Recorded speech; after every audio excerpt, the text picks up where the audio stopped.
ఏం చేయాలి ఇట్టా వచ్చినావు ఆరోగ్యం బాగుంటుందా బాగుండా పుష్ప నీకు ఒక ముఖ్యమైన విషయము చెప్దామని వచ్చిండా నేను గమనించిండేది నీకు చెప్తాను ఇంక నీ తర్వాత నీకేమనిపిస్తే అది చెయ్యి ఏమన్నా ఇంపార్టెంట్ మాటరు ఏమన్నా చెప్పు నేను వింటాను నీ పెళ్ళాము శ్రీవల్లి ఉంటుంది కదా అది నిన్ను ఇష్టపడి పెళ్లి చేసుకోలే నీ దుడ్డుని ఇష్టపడి పెళ్లి చేసుకొని ఉండాలి నమ్మడం లేదా అదెట్టా అంటావా నేను చెప్తాను చూడు మొదట్లో నువ్వు ఆ పిల్లని ప్రేమించేటప్పుడు 5,000 ఇస్తాను ముద్దు పెడతానంటే వ్యాన్ ఎక్కుండ్లా ఏడ పెట్టేదానికి ఎందుకు పాప అంత దుడ్డా రే కేశవా ఇంకేంది మాట్లాడేదే దుడ్డు తీసుకుంటే ముద్దు పెడతానంటే ఇంకా దేనికి మాటలా పెట్టు ఎందుకు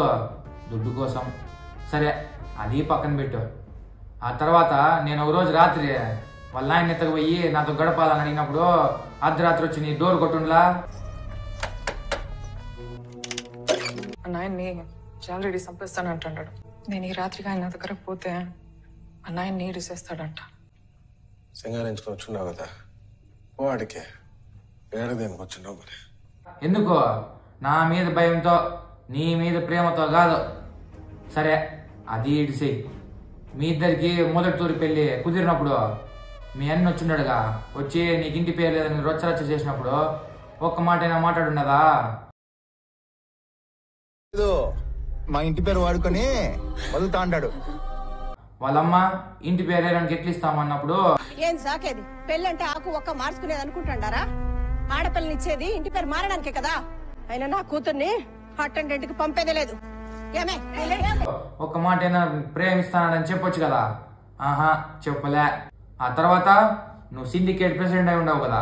ఏ ఊరు సరికమ్మినా సరే పుష్పకే అమ్మాల రేపే కాణిపాకలో ప్రమాణం వెంటనే నిన్ను పెళ్లి చేసుకొని ఉండాలి ఎందుకు నీ దుడ్డు కోసం సరే అది పక్కన పెట్టు మొన్న పెళ్లి అయినాక ఫీలింగ్స్ వచ్చిండే స్వామి అని ఉండదు కానీ ఒక్క రోజన్నా నువ్వంటే ఇష్టం స్వామి అని ఉండదా అదే ఆ అమ్మే నాకంటే పెద్ద డేంజరు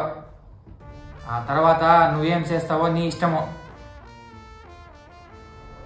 నేను పోతాండా ఏం చేయాలో బాగా ఆలోచించి చేయి పుష్ప నువ్వు చాలా తెలివైనవే వస్తా మళ్ళీ సరే చవి నువ్వు పోయినా బాబు శ్రీవల్లి వదినా పోయేస్తా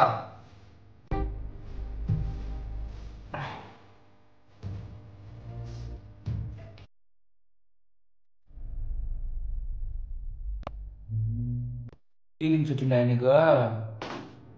అయ్యో స్వామి లేదు స్వామి యాటికి పోతుండ స్వామి స్వామి బెడ్ దేనికి స్వామి అంతే ఇవన్నీ చేసేది